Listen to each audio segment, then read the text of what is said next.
B. Dingell. U.S. Representative for Michigan's 6th Congressional District, Fred Upton. And to lead a discussion, the anchor for Detroit Public Television, Christy McDonald. All right. Well, good afternoon. It's great to see everyone here. Are you getting the Oprah couch all settled? She didn't know that this mic was live already. I told him he was older than me by only a few months, and he needed his first back. And so actually you've seen the beginning of the Fred and Debbie reality show that will be coming to E! This fall. Yeah.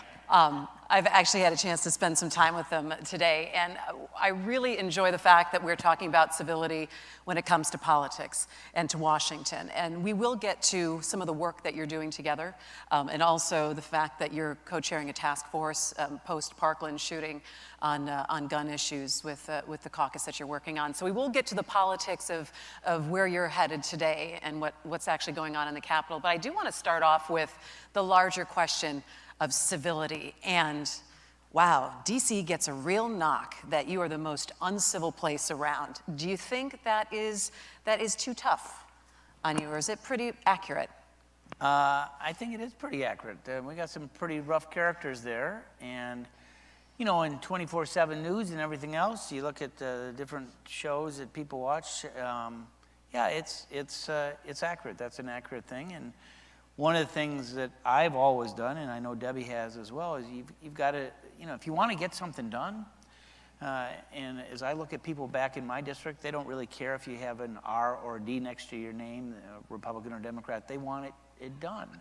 And you've got to establish those relationships and networks and get away from that fray. And I compliment Debbie a lot. I'm in her district today. We've done a lot of things. She's coming to my district tomorrow, right? The snow is not that bad. I'm on Kalamazoo, but I've been to her district before, and vice versa, and other members as well. And you got to find that common ground, and that's what we're trying to do on the Parkland gun shooting and school safety issue. It feels like, though, Debbie, that there is no common ground. Or if you find common ground, then you're ceding your position, and then you've lost in some way, shape, or form. When did compromise become this dirty word and being civil to each other? Well, I can remember that right before John Dingell retired, he tried to tell people that compromise was not a dirty word, and that actually became a bumper sticker. There's a lot of media attention on the partisan bickering. That is part of the problem, the 24-hour attention that's given to people disagreeing, and there is a total breakdown at times, but there also, I do think that there are people like us. I'm somebody who works very hard at having relationships with people, period, because I think relationships really matter, and that people don't get to know each other. I think that when the Congress changed, there are a couple of different things. Newt Gingrich came in, and it became harder politically, but people used to know each other. Members of I mean, look, I'm the first person out the door. Everybody knows that I come home to John Dingell as quickly as I can.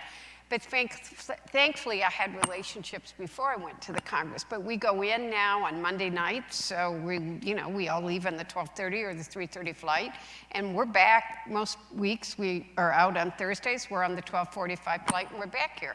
And on Tuesdays, we have votes at 6:30 Monday nights, and Tuesdays and Wednesdays is fundraisers and everybody that's in town, and you don't get to know anybody.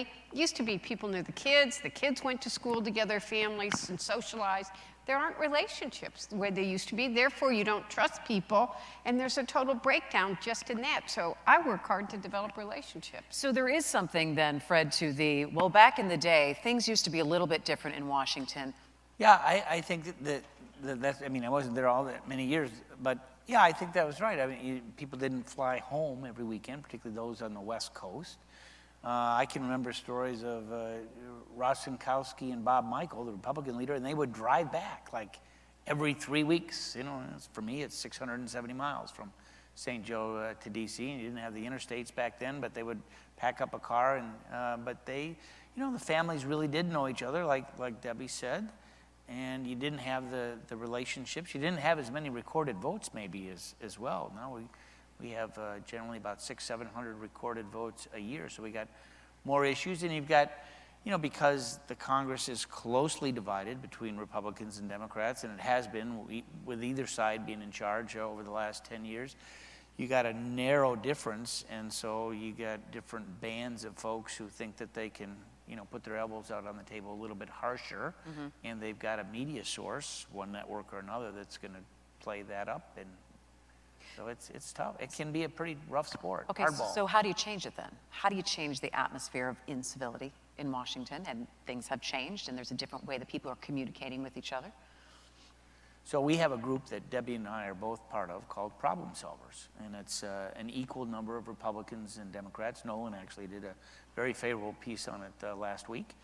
It's actually, we've got some new members now that want to get in, and we're finding people on either side so that it's an equal number. We meet on a regular basis, and we talk about issues that we all care about. So whether it's immigration, budget issues, this week, obviously guns and school safety. And there's a little, it's actually in our bylaws to a degree, that if 75% of us agree, we're going to vote as a block. And so, after this terrible shooting in Florida 2 weeks ago now, Debbie and I were both in our districts. I called Debbie up on her cell, and vice versa. We're sort of like wavelength here, and what are you doing? And, I'm getting a meeting with my sheriffs and prosecutors and kids and superintendents and FBI and others, pastors. She's doing the same thing. We're probably talked to each other, 4 or 5 times that weekend. We're getting the same answers from folks. We're then reaching out to the leaders of our problem solvers. This ought to be on our agenda, and so it is. And so we had our first meeting this week because we were on break last week. We were all home when we did these meetings, and we're off to the races. And if you watched the meeting yesterday, one of our members was there at the White House, Elizabeth Estes. I thought she did a really good job, the small portion that I watched. Stephanie Murphy was there. Yes, okay. But we're going to do all that we can to make this happen. It's important. And again, but back to what I said at the beginning, people don't care if you have an ROD. I mean, one of the things I'm going to do tomorrow in Kalamazoo is, again, meet with some of my high school students. They want to hear what I'm doing. I think that I think we're on the right page of where we need to go, and maybe we can make this different than what we've seen before. Okay, so you're part of this. You're part of this caucus, this Problem Solvers Caucus, where you're split down the middle. So 24 Republican, 24 Democrat. Debbie, and you also get to know each other on the other side that you might otherwise not know. And under the old days, even 2 years ago, didn't know who they were. Okay, so that's one part of it, though. Do you ever have to, though, get over the perception that, like, why are you hanging around with Fred Upton? Why are you doing work with him? How come why can't you just stick over on this lane? Do you ever get any of that? And I'm going to ask you the same question about her. I'm me. So, yes, I get people who sometimes give me grief, and if we're to be perfectly honest, John Dingell probably lost his chairmanship because he did work with both sides of the aisle. But nobody's going to tell me what to do.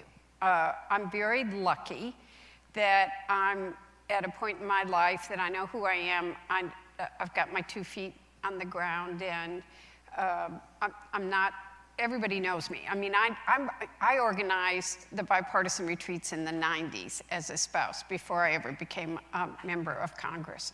But I'm also, I take time to listen. I take time to develop relationships. You gotta be willing to work to get some major pieces of legislation through. I'll tell you something we're really proud of. Autonomous vehicle legislation. We got autonomous vehicle legislation through our committee and through the House of Representatives this year, or last year now, unanimously. Now, that took a lot of work. I mean, a lot of work. And I was screamed at by probably members of my own. But I was just going to say, who yelled at you? Just tell us, just a couple of us out here. But Fred knows it, and I stayed on it. We listened to every stakeholder. We probably had 300, 400 meetings before it was done. But if you take the time to work it, if you take the time to understand, if you take the time to figure out where the common ground is, to understand, okay, this is a tension point. And I will do it in committee on other bills too, on the sports bill, which you've got a commitment to me to help keep working through. But that's what you got to do, and you got to be willing to do it. And I think we're both really proud that we got that autonomous vehicle bill through. And in the last Congress, too, we got this bill, 21st Century Cures. And again, this was, in essence, my legacy issue as chairman of Energy and Commerce. But, what can we do to speed up the approval of drugs and devices? Why is it that we're lagging behind the rest of the world? Why can't we find these cures? How much money can we provide to the NIH and our wonderful institutions? And so Debbie was part of it, but we did listening sessions all over the country. I came to U of M Dearborn. I came to Ann Arbor. We had Michigan State. I went out west. I went to MD Anderson. My partner in crime was Diana DeGette, Deputy Whip for the Democrats, a member of our committee. It was the Upton DeGette bill, and we took 3 years of listening. What is it that we can do? And at the end of the day, we passed it 392 to 26. It was the last public bill that President Obama signed. We included money for opioids, for mental health, for diseases of the brain, $45 billion more for the NIH over that 10-year span. And this last budget agreement that just went through, and we're going to be voting on the finalities of it in a couple weeks. Again, big increases for the NIH. And diseases don't hit Republicans or Democrats. They hit us all. And what this bill did was bipartisan and a credit to what we can do when we work together, just like autonomous vehicles, like a lot of pipeline safety, lots of different things that we ought to be working on together. So there's no argument that you both have a civil relationship. Would you say that your relationship and how you work together is unique? Or are there other stories of people in Congress that have this kind of bipartisan relationship that we're just not hearing? And do you ever get, because I asked Debbie this question, do you ever get any guff from your party that you are working so closely with? Yeah, I do. So in the House, we don't have assigned seats. Senate, they do. They got their own little desk. For us, you can move around. So is it who gets there first and No, runs for the cool side of the room, or what? People are creatures Fred? of habit. I know where I can usually find Debbie, and I hang out. Fred's harder to find. Wait a minute. Well, then where are you? Now, hang on. I deliberately don't want. I want to be on the prowl. So, but I. Wait a minute. This it requires more probing here. Right. So you then. I'm working issues. So I got a little card in my pocket, and I'm working. I mean. Well, I am too. You are. They say I'm on the Republican side more than I am on the Dem side. Yeah. But yes, the question is, people will see me on the other side because you got to go find people. So you do not have assigned places, and so when you go in, you can kind of pick the folks that you need to speak with. I got a the list. Issues that you're doing. I got a list right here in my pocket. I keep it right with my voting card. Do you have the list right now? I do. Because I want to see who's on the list. I got a whole number of little different issues to come. Can you give us just a sample? Just seriously, just a sample. I feel like I'm on a reality show. All right. Now. Well, but that is how you work the House. I got Fort Custer on here. I got the Chain Ferry, which is a big issue. I got Meridian Health, which is a big issue here, particularly Southeast. I got my buddy that with the two of us were talking about. I can't tell you right now, but you know. I got a whole number of little issues, and you got to go find people. So you got to, one of the things about the House, you have to be present to vote. Okay. And that vote is usually 15 minutes, sometimes it's 25 minutes long. So you get over there and you got to, what their back of their head looks like, where they are, and you got to go find them. And that's how you put things together to get things done. And Debbie is one of those two that she's working both sides.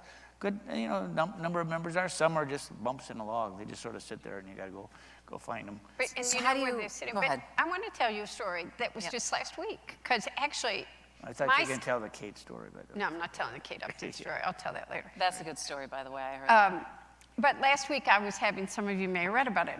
A lot of people are having postal problems, but I have real postal problems for two of my communities, Ypsi and Ypsi Township. And the post office had agreed to do a town meeting, and the night before they tried to use an excuse that didn't fly, the Hatch Act. But actually, my staff and Fred, because I called his chief of staff to see if she had the chair of the Freedom Caucus's telephone number, but he's also chair of the subcommittee. And he's a friend of mine. He and I are friends. And everybody said, you can't call the chair of the Freedom Caucus. And I said, watch me. And Mark is my friend, and I told him what was going on, and he was as outraged, or quite frankly, more outraged than I was, and helped me get the post office to agree to go to the town hall meeting, and at one point told the Postmaster General that he was going to have a field hearing in my district with the Postmaster General to discuss the problem. Okay, and by the way, they're paying attention. We work together. And it got resolved. The mail still got improved, but the hearing got resolved, and Mark is really paying attention to it, and people don't think that they're going to see those kinds of things, but you do. So we have an idea of how Fred works the room. How do you work the room? Same way. I mean, if you go in the house. When she's over on our side, I go, oh, Debbie's looking for me. It's not just you. I'm always looking for different people. But Susan, but I do talk to Mark. I go over, I have very good friends in the Freedom Caucus. David Bratt, who a lot of people will go, ugh, went to the University of Michigan. We were freshmen together. I mean, there are other members that have those kinds of relationships. So I try to check in with everybody. I mean, I'm normally looking for someone in the Michigan delegation or energy and commerce or whatever bill I'm working, but I do have friends that I just check in with too. Well, and just talking about the relationship, so yesterday morning, John Engler came out with Jim Blanchard and wanted to brief the delegation on what's going on with Michigan State. Right. We spent an hour and a half quizzing, just us. Governor's Quizzing office might be a polite word. Yeah, well. But our agree on everything. But our delegation, particularly We on do issues agree, that matter actually. to us, the Great Lakes and others, I mean, we are pretty united. And we're probably different than some other states. Now, Texas, they meet for lunch every week. Which Michigan needs to start to meet once a month. We're 13 members from Michigan, so we're larger than most states. But we are, there's a pretty good symmetry, I think, between all 13 of us. All right, I do want to get to the Problem Solvers Caucus and some of the specifics about gun control and school safety and things that you're talking over right now and that Washington is looking at. Before we get there, though, and leaving the broader conversation of civility, do you think the way that Washington operates right now, do you think it's changed who's going to be running for office? Who are our future politicians? Who are our future leaders at all? Debbie, let me start with you. I think there are a lot of people that look and say, why would you put yourself through that? You got to have a tough skin. You got to have a thick skin. There are days that I say to myself, why am I doing this? But I'm not going to give up, and we can't give up. I think that there are millennials who are very angry at the system as they see it and are thinking about making a difference. I think you're seeing women run for office in ways we never have, and that's good. But there are other people that, for many reasons, they don't want the scrutiny, they don't want to live in a fishbowl, they don't want to have to raise the kind of money that you have to raise, they don't want to work 7 days a week, and they don't want to be attacked the way you are. What do you think, Fred? Yeah, I mean, one of the things that I've always done, I visit a school every week. I'm going to be at Kalamazoo Central, Portage Central School, Portage Central School tomorrow. But there's not a week that goes by that I'm not some school, university, middle school, elementary, et cetera. And part of my mission is, I remember when I was at Lincoln and Brown, I never had a legislator ever come. So I talk about my job, about how you can make a difference, how as a journalism student at the University of Michigan, never thinking that I was going to be an elected office holder, what my path was and how you can make a difference and how you need to work and develop relationships on issues that people care about. And so it's amazing that as I've been in office, I'll meet some of those folks that I met at Close Up or those schools, and maybe they're teaching now. Some of that, actually have a couple of former interns that are now legislators. Tanya Shoemaker is a state senator, prominent one in my side of the state. She was an intern for me. Eric Nesbitt, who's running for state senate, former state rep, now the lottery commissioner in the state of Michigan. He was a page for me years ago. John Prose, I mean, we got a lot of different people hoping to show what you can do in terms of how you can make a difference. Yeah, the hours are tough. As we said backstage, your skin's got to be pretty thick with some of the stuff that comes your way. Even when you're like working to stop the Asian carp, you get personal attacks that are out there by some of these folks that are out there. Just it's part of the business, and it's unfortunate, but we need good people that can work together and have those relationships to get things done. Well, let's talk about the bipartisan caucus that you're on, the Problem Solvers Caucus, and specifically what you're looking at now post the shooting at Parkland. Debbie, are there certain things that when you get down and you sit and say, if we're going to get some kind of gun control legislation or some kind of different safety things here, that there are certain non-starters or certain things you say, gosh, that is going to be off the table if we need to come to some kind of consensus? So what I thought was really important, and what I've said to Fred and what I've said to many people, is that we cannot have the same gun discussion, because every time we do, everybody goes to the corners and nobody talks to each other and nothing happens. times. Fred and I each have a different issue that we're pretty sure is not gonna, I don't even want to say it because I don't want it to be a non-starter. But we do know, that's a good example of how we start with what's a non-starter instead of what can we find consensus on.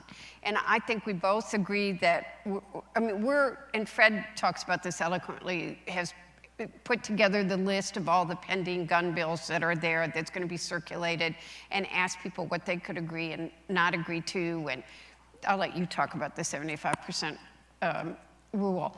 But we know that background checks have got to be strengthened, but even just the data that's supposed to be, the existing law isn't being enforced. States don't have the money to put into the data that needs to be there. As Fred talks about, even in Texas, we saw that the shooter there should have not been able to get a gun because he had been dishonorably discharged from the military and that hadn't been put in. You know, the age limit, we are both working. Last week, we spent time separately, but some of it's been together, talking to everybody, law enforcement, prosecutors, judges, teachers, parents, kids, mental health advocates, ACLU, everybody that's part of the stakeholder, and said, what tools do you need? What do we need to be doing? Well, clearly everybody wants to keep guns out of the hands of those that shouldn't have them, who have mental health issues. How do we do that? And how do we get help for those people that need it? Right, I'll let shore up you- those services. That's part of it. So Debbie and I put together a list of about 25, 30 bills. We're now circulating that among all the members of our Problem Solvers Caucus. We're going to have a small subcommittee meet on Monday when we get back to Washington and see if we can't, so our bylaws, rules that we established for ourselves are that if 75% of us agree on something, we're going to vote as a block. So all of a no sudden, one we else got- from your party can change your mind if we're the there. caucus We're is there, and we are going to push very hard to get whatever this package is done. And frankly, as I looked at all the lists, there are some really good proposals that were just Democrats on board. They hadn't really reached out maybe to the Democrats. Well, that's going to change, or to the Republicans. That's going to change. And I think we're going to have, of these 25 bills, some of them are duplicate or a little bit close to each other. I think we'll have a good handful of things that will really make a difference. I mean, one of the items that we talked about that I wasn't aware of, just like I didn't know about what a bump stock was before Vegas, but immediately I got on that bill to ban it, and that's now going to be part of the, I bet that'll be part I'll of the put money on that too. Right. Remember, a bump stock will transform a regular rifle into an automatic, in essence, a machine gun. I didn't know what 7 states have red flag bills. Michigan is not one of those. I had the opportunity to have dinner with our governor earlier this week. He's very interested in seeing Michigan being one of those. But what it does is it allows someone, a teacher, a neighbor, a workmate, to say, man, there's something wrong with this, particular individual, and they're making threats or whatever it is. They're able to red flag that then to the law enforcement, who can come. And if they determine that there is it's a threat to that individual or to a larger group, they can actually retrieve the guns. Due process is allowed in that individual can appeal to the courts. This is Indiana's law, within 14 days. And it was part of the discussion with the president yesterday. And someone said, well, no, you can't take the guns away without the due process first. And the president goes, no, take the guns away first and then do the due process. And I'm told that in some of our larger cities and states that have this, it's being used a number of times every week. So would that have stopped this guy in Florida, Nicholas Cruz? I think that it would have. I hope that it would have. Debbie and I both spent some time with some of the students from Parkland earlier this week. They knew about him. They knew about his what he was done. I think he had maybe brought a gun to school prior to that, which was part of the reason why he was suspended. But easily that could have been done, and all of a sudden, you take those guns away. You at least put them on the list so they can't buy new ones, right? And maybe raise the age to 21, which will be one of the issues that we talk about on Monday when we get back. So Debbie, you said we can't have the same arguments again. What do you think has changed in this case? And everyone says, well, we need to do something now. What kind of timeline do you think that you can put on any of the things that the caucus is talking about? So I'm going to say several things. One, I'm married to probably the strongest defender of the Second Amendment in this country. I kidded her that John took away her key to the house. And I'm still married today. So actually, I'll tell you that story in a minute. But because I was a little worried yesterday. But I think that everybody, for years, for decades, everybody's been afraid that someone's going to try to take their guns away. And nobody is trying to take guns away from people, from hunters or from... I'm very concerned right now. The mental health community is very concerned right now that they not get stigmatized or that you not take a paintbrush. And I think we need to sensitize everybody how we talk about this so we don't stigmatize everybody. I was very glad to see President Trump yesterday say what he did say. And the other bill is one that it's actually one of the only bipartisan gun bills in the House is on domestic violence, that someone who's been convicted of a felony on domestic violence is not able to own a gun, which is, I think, the president yesterday, again, agreed to that. But I think that there are people willing to say, we're not trying to take away everybody's guns, but that we do need to do something about, and it's one of the things that I've talked about for several years, how do you keep guns out of the hands of those that shouldn't have them? I've tried to put a face on it. It's still hard. I haven't been sleeping when I talk about my own father. And I think somebody asked me this question, and I said it today for the first time. I think nobody trusts a Democratic president. They think every Democratic president wants to take their guns away. And while I have many issues with at the current time, it may be the fact that there is a Republican president there who is not an enemy of the NRA, at least wasn't until yesterday afternoon. You know, there may be a willingness. I don't know. What do you? Yeah, well, we've talked about some strategy about how does this get it done? How do we get it done? And how do we get it done soon? I don't want to share all of that because I don't want to tip our hand, because no, we don't. There is a push against what we're doing. And I'm sure there's a push against what the president said yesterday. There was in the room, and of course there is in some of the circles around the country. But there's a path that we can get this done, and to have what I would call a reasonable bipartisan approach to really solving a problem will be a refreshing moment for all of us. Solving the and problems. one where we can really make a difference to get it done. I know that we only have about 2 minutes left. I know you're going to be working on immigration issues, DACA. We better be. The opioid crisis is something that you have been working on together. Funding for the Great Lakes, making sure that some of that money stays here. But we only have about 2.5 minutes left, and I was wondering if we could end with something a little lighter. I have just a small game for you. All right, so the two of you are on a road trip. Who's driving? Me. Well, when he gets tired, I'll take over. Yeah, I don't get tired when I drive. But I'm not. I want to be in that car. Yeah. I'm a backseat driver. I am too. That's why I'm driving. All right, Fred's driving. Okay, complete this sentence for me. I'm going to start with you, Debbie. Michigan's roads are... Awful. They suck. And I got to drive to St. Joe tonight, so I know how bad they are. He keeps telling me it's going to be safe for me to drive to Kalamazoo tomorrow morning. It will be. Trust me. And the last fill in the blank, I'm so glad I did this game. In my mind, Detroit is... I love it. It's where I was born. I still say I have to... Some people get... Or how do I... Never mind, I'm not going to go there. I tell people I'm from Detroit. Detroit is roaring back. It really is. There was a great report I saw just yesterday. I think it was named one of the top 10 cities for millennials, right? Yep. So it's roaring back.